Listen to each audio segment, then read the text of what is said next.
Moment of impact, right on my own. The way that teachers impact you can mean the world. Changing my life, moving from Oregon, I doubted that a lot. Like, is it the right thing to do? Moments of impact. A moment of impact changes our lives for the better and sometimes worse. We all share moments of impact, but they all affect us differently. The movie The Vow says a moment of impact proves potential for change, has ripple effects far beyond what we can predict, sending some particles crashing together, making them closer than before, while sending others spinning off into great adventures, landing them where you've never thought you'd find. Throughout my senior year, I've had different moments of impact. For instance, when I performed at state cheerleading for the last time with the family of a lifetime, or when I got accepted into the college I wanted, or finding out who my roommate was. Today, on This Salidan Life, a moment of impact, you will hear various stories about how moments of impact can make people question what they are doing or where they are going. When I first moved here, something that I'll never forget was an answer from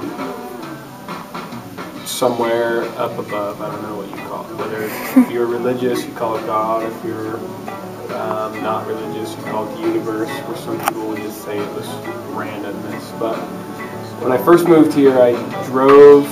It was me and my dog, and I left college. I left my college town that I've been there for like 10 years, and all my good friends and all my familiarity, I left it behind. And I'd never been out to Salidan before, so I moved out here and pulled a U-Haul truck, or a U-Haul trailer, and I made it to Gunnison after like 17 hours. And I slept in Gunnison in my car with my dog, and then I woke up at like 5:30 in the morning, drove over the pass, took me like almost 2 hours because I was hauling the trailer, so I got here at about 7:30 in the morning.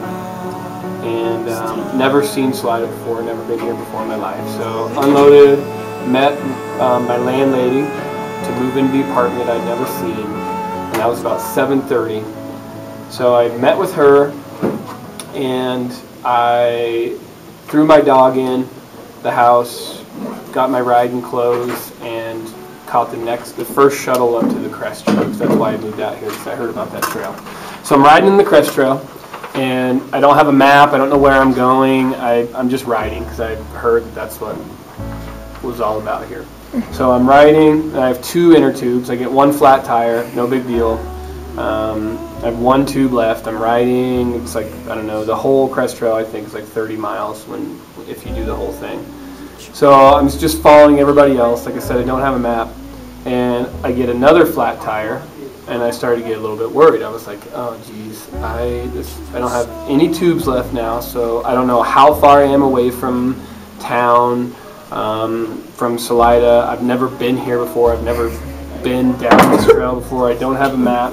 So I'm kind of worried, but I'm still okay. So I keep riding, don't know how far I am from the end of the trail or anything, and all of a sudden, middle of nowhere, I get my next flat. So I don't have any inner tubes, and I'm sitting out in the middle of the woods by myself in a new place that I've never seen before, in a town I've never been to. My dog's in an apartment I've never been to, or I've never been in really. So I'm kind of starting to panic, and I start having this little breakdown like, what the hell am I doing here? I left all my friends behind, I left my family behind, I left everything that was familiar to me behind, and I'm in this weird place. Now I'm stuck out in the woods. I don't know where I'm at, I don't know where I'm going, and I'm literally in the middle of the woods on this trail, the Silver Creek of the Rainbow. I'm like halfway through it. And so I'm kind of freaking out a little bit, and I'm panicking, and I'm like, why did I move here? I thought it was a good decision to change my life. I thought it was where I'm supposed to be. It just felt so right. And now I'm stuck here, and I want to go back. I freaked out.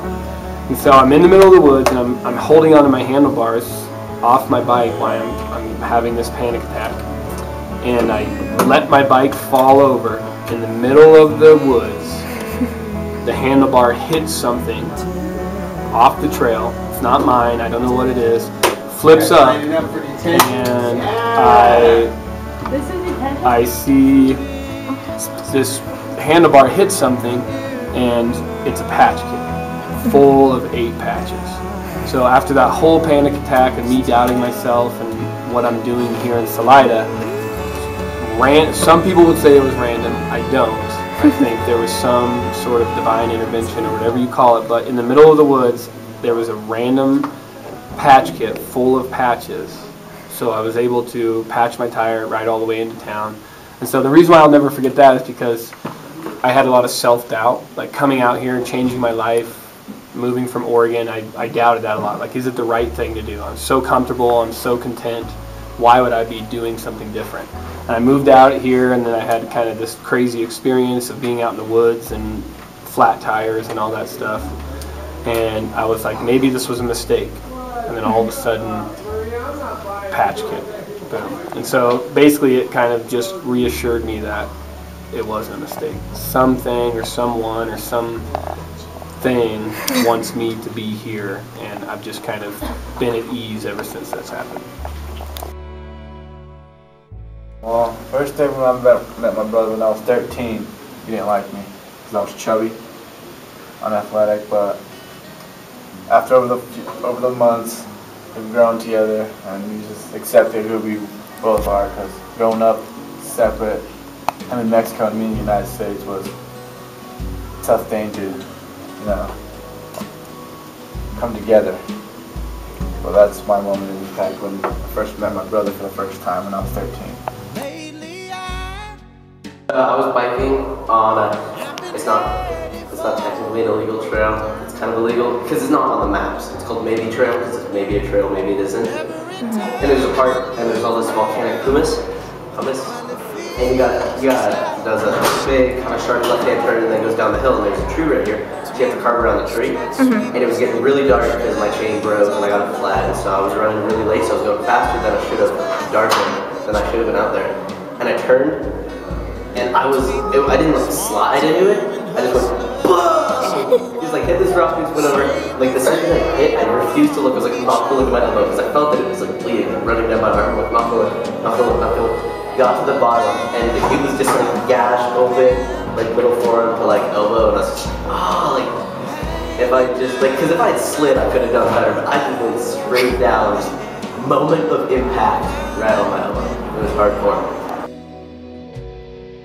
I feel like teachers have a lot of impact on your life, and I don't know, you find teachers that you don't like, and teachers that you do like, and teachers you hate being in that class, and teachers you want to spend all your time around, and it's hard. In my freshman year, I had a teacher who impacted my life because I was going through a hard time, and the teacher knew that, and instead of pegging me or making me feel like I wasn't doing the sufficient work that I could, he told me that, you know, I know you're going through a hard time, Harmony, but you're better than what the work you're producing, so I need you to do what you can do. And it kind of gave me hope, and it gave me a reason to make someone proud, because they gave me the opportunity to make them proud.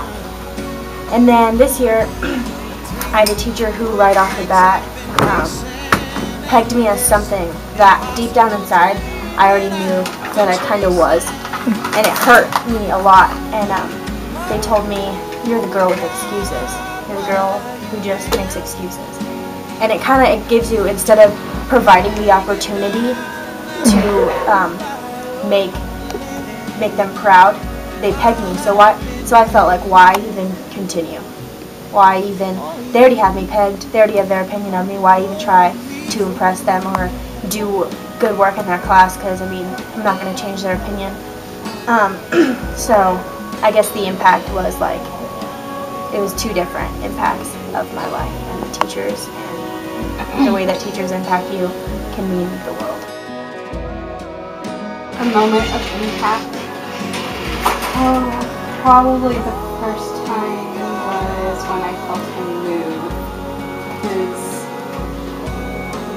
it was no longer, oh, I'm having a kid. It was, oh, I'm really having a kid. Oh no.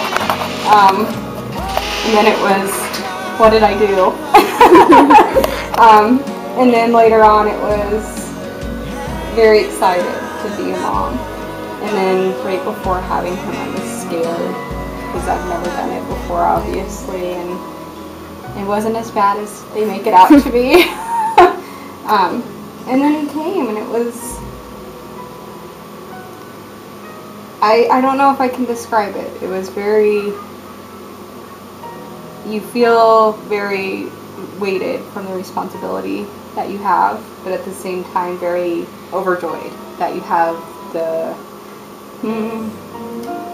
opportunity to raise a child. Whether it be because of teachers, crashes, or being a new parent, we've all faced moments of impact. Although all of our moments of impact vary, high school was a moment of impact we've all shared. It brought us colliding into each other in order for us to go off on our own to try new things and new adventures. So class of 2013, instead of fearing what is going to happen in the next couple of years, prepare yourself because you never know when you'll face the next moment of impact.